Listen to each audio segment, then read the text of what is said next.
should be harnessed to bring private money to downtrodden communities. The odds are decidedly against Parker. Other very rich, very smart people have seen their big ideas make headlines but never make it through Congress. Washington's reporters and pundits ooze cynicism about startup billionaires attempting big social change. Underscoring the skepticism of his peers, Parker once joked publicly that his friend and one-time business partner, Peter Thiel, founder of PayPal and Palantir Technologies and the first outside investor in Facebook, bet him $1 million he couldn't get the bill passed.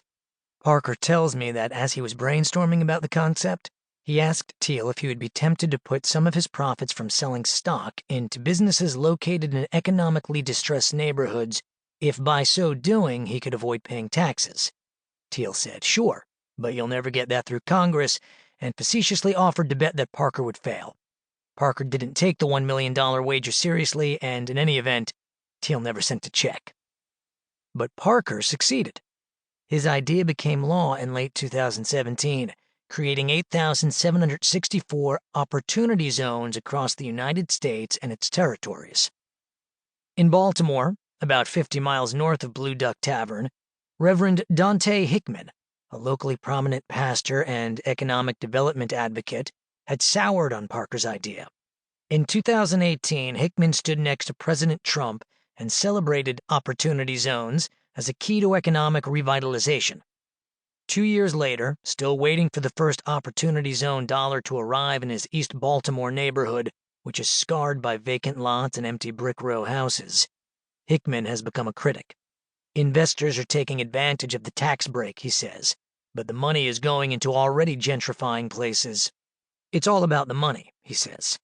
Giving wealthy investors a tax break is no substitute for simply investing public money into rebuilding neighborhoods like his.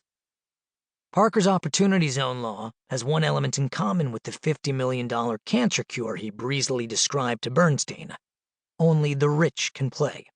But in contrast to his cancer cure's risky 50-50 survival rate, the odds of winning from the tax break are distinctly higher for investors. Indeed, one reason Hickman isn't seeing investment pour into East Baltimore is because other cities offer safer investments. And that's where the bulk of the money seems to have gone. To pricey condos in Portland, Oregon, to luxury student housing in Louisville, Kentucky, to a boutique hotel in New Orleans, to self-storage units in San Antonio. Not exactly left-behind places or downtrodden communities. Opportunity zones got traction in part because they were styled as a solution to 21st century America's increasingly severe problem of economic inequality, a phenomenon exacerbated by the uneven recovery from the 2008 global financial crisis and by the COVID-19 pandemic. Some people and places are doing very well, but many are not, and the gulf between them is growing. Opportunity zones are a peculiarly American solution to the problem, one that reflects an antipathy toward raising taxes to support big government investment. In the United States, taxes at all levels of government account for about 24% of gross domestic product, GDP, well below the 34% average of developed countries, according to the Organization for Economic Cooperation and Development. The go-to solution for every economic problem when Republicans are in power is a tax cut.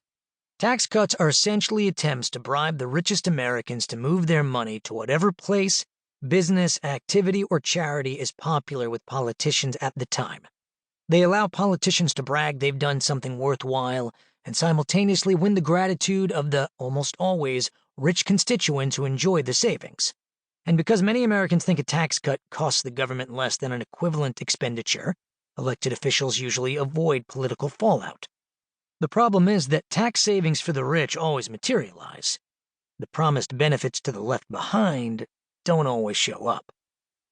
When I first heard about opportunity zones, or OZs, sometimes pronounced Oz like the wizard, and occasionally called ozones, I was intrigued.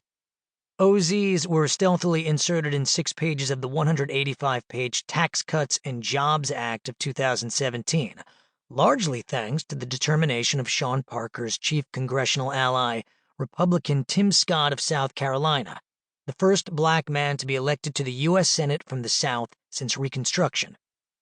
I wondered how a political novice like Parker had taken his dream from conception to Donald Trump's signature in less than 5